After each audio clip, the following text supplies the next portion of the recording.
बरं. मग त्या ज्या बाईची एक्झॅक्टली माहिती माहीत पडली का? ती बाई एक्झॅक्टली कोण होती, काय होती? काय तिची पार्श्वभूमी माहीत पडली का तुम्हाला?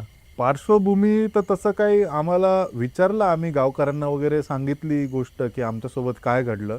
तर गावकऱ्यांनी देखील सांगितलं, की बऱ्याच वेळा बऱ्याच लोकांनी असं बघितलं, की गाडी थांबवण्याचा प्रयत्न होतो वगैरे. ते असं आहे, की जसं मी तुम्हाला सांगितलं बरेचसे रुरल एरियाज आहे, बरेचसे अपघात होत असतात. तर त्यांचं असं म्हणणं आहे, की बऱ्याच वर्षांपूर्वी एक स्त्री होती आणि तिचा अपघातात मृत्यू झाला आणि ती त्याच गावची होती. ओके. हां. मग त्याच गावच्या असल्यामुळे तिला जिथे जायचं होतं, ती बघते की मला कोणीतरी त्या गावापासून घेऊन मला मुक्त करावं, ओके. हां. असं त्या गावकऱ्यांचं म्हणणं होतं. पण असं बऱ्याच लोकांसोबत झालंय, पण ती स्त्री अजून तिथेच आहे. ती अजून मुक्त नाही झाली. मग ती जी स्त्री असेल, त्या स्त्रीची सगळी माहिती गावकऱ्या लोकांना आहेच तशी पण, बरोबर.